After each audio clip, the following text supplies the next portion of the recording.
Governor Thomas E. Dewey today conceded the presidential election to President Truman under a New York dateline.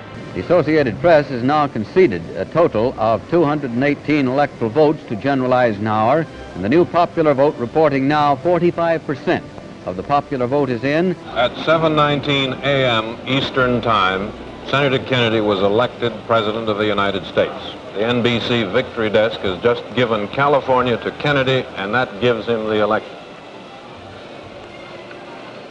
That's Red Muller sticking up the V. The results in yesterday's general election are still trickling in.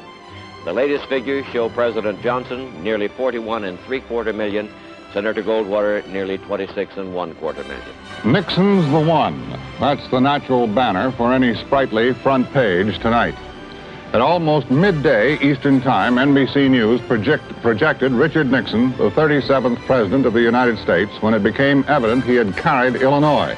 Now, if you want to put the electoral vote board up, we can see the dimensions of Mr. Nixon's landslide tonight. Jimmy Carter, by our calculation, has won the presidency of the United States, and Gerald R. Ford has lost the first election of his entire life.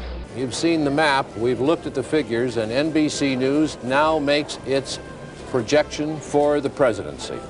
Reagan is our projected winner. Ronald Wilson Reagan of California, a sports announcer, a film actor.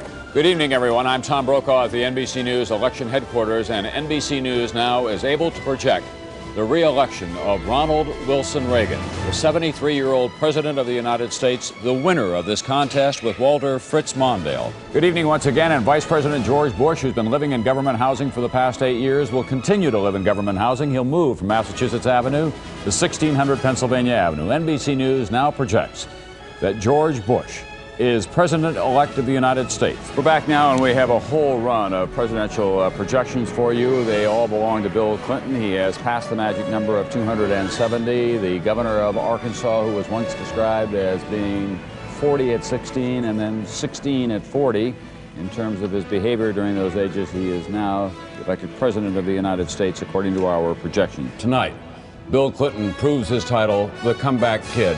He is our projected winner as President of the United States. Tonight, 35 days after he first prepared a concession speech, Vice President Al Gore will give up his long fight for the presidency in a nationally televised speech, and Texas Governor George W. Bush will follow with his first speech to the country as President-elect.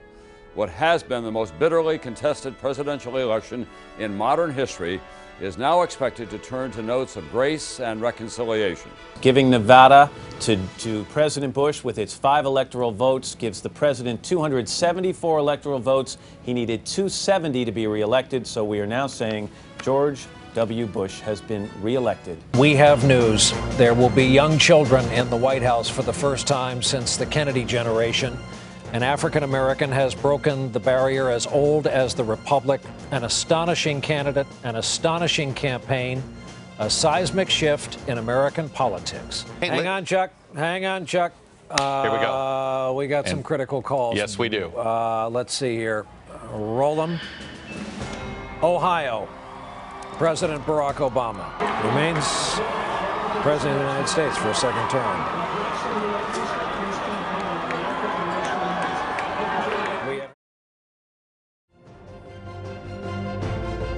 And for all the latest news on the election, turn to NBC News. Hey, NBC News fans, thanks for checking out our YouTube channel. Subscribe by clicking on that button down here, and click on any of the videos over here to watch the latest interviews, show highlights, and digital exclusives. Thanks for watching.